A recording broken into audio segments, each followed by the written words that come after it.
Hi guys, Maran here and this is Maranis Production and today I'm gonna talk about elemen penting dalam filem. So, stay tuned.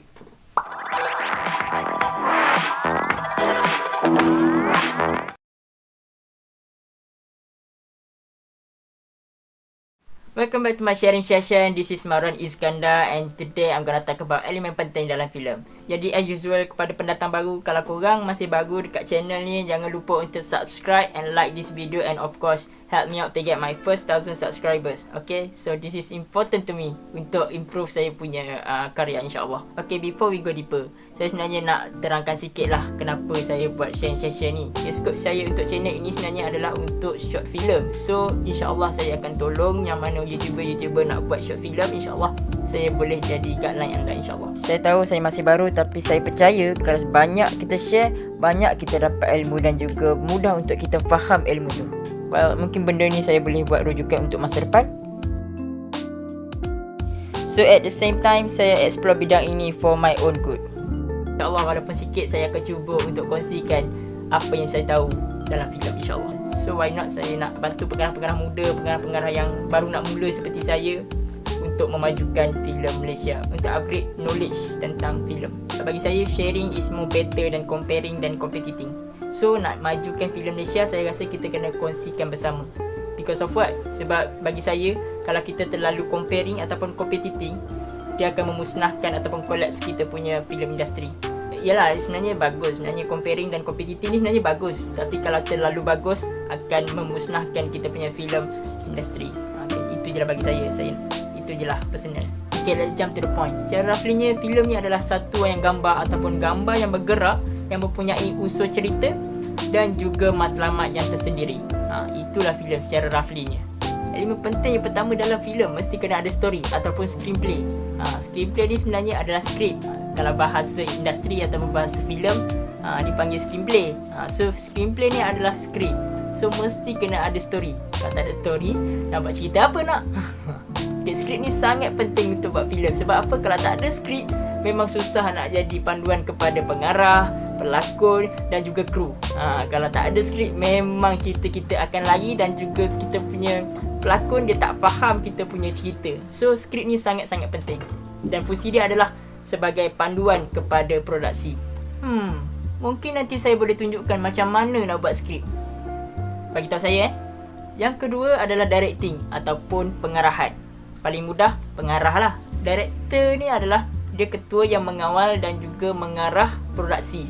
So dia berperanan sangat penting dalam produksi. So kalau tak ada pengarah, susah juga untuk produksi itu dikawal.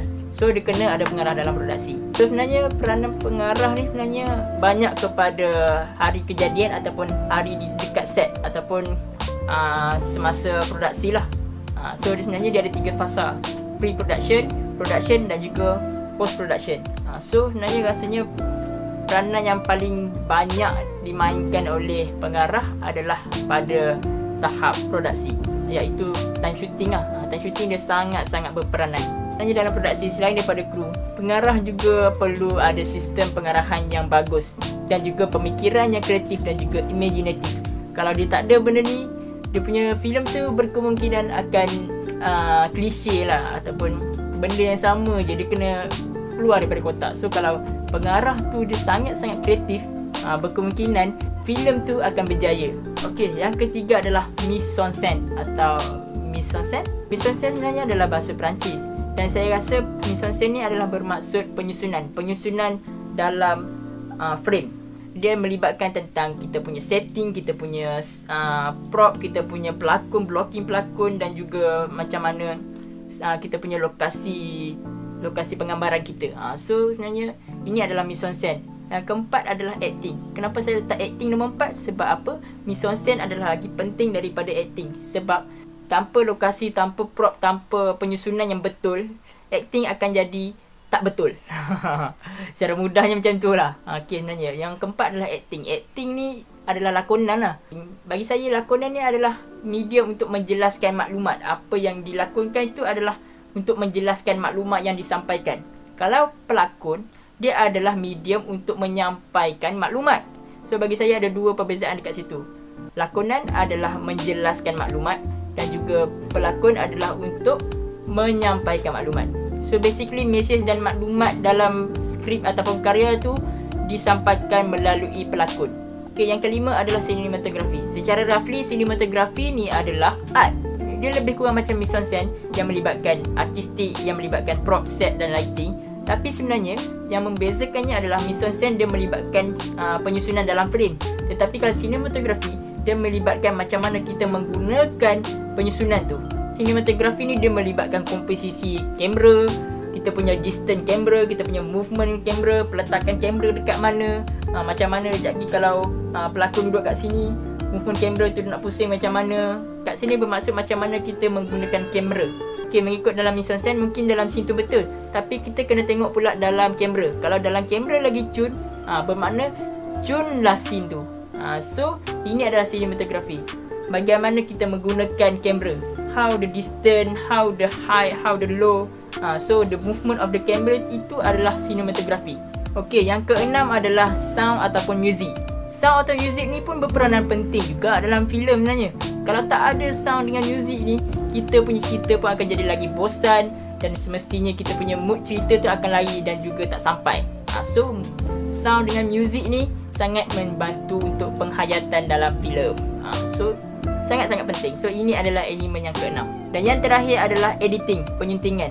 So editing ni pun peranan penting juga sebenarnya. Dia adalah proses pasca produksi lah. Selepas kita dah syuting, inilah proses dia pula. Kita edit, kita sunting, kita gabung shot, jadilah satu filem. So kalau tak ada editor yang power ataupun faham dalam cerita, memang jam lah cerita tu. Jadi kalau kita punya editing tu cutting point dia tak betul, kita punya continuity lagi, so itu akan menjejaskan kita punya filem.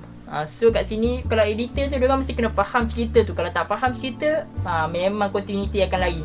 So kalau editor, please hadam cerita. Gabungan shot ni dia kena tepat. Dan sebenarnya director kena ada bersama dengan editor semasa untuk editing. So kalau tim saya pun, saya akan brief dulu diorang dengan skrip, dengan cerita macam mana, dari segi fahaman saya, dan kita kongsi fahaman-fahaman diorang. So dekat sini kita orang akan brief dulu macam mana cerita tu. So which means semua akan faham cerita dan juga akan memudahkan untuk semua kru. Saya pun masih belajar dan masih lagi proses belajar tentang filem. InsyaAllah kalau apa yang saya tahu dan apa yang saya belajar, InsyaAllah saya akan kongsikan kepada anda untuk memajukan filem industri Malaysia. So itu sahaja sharing session saya hari ni bersama anda. Kalau korang nak tengok lagi sharing session bersama saya, korang jangan lupa untuk subscribe, like and share, and of course help me out to get my first 1000 subscriber. Okay, so saya Marwan Iskandar and this is Marwan Production, and don't forget to subscribe. Bye bye.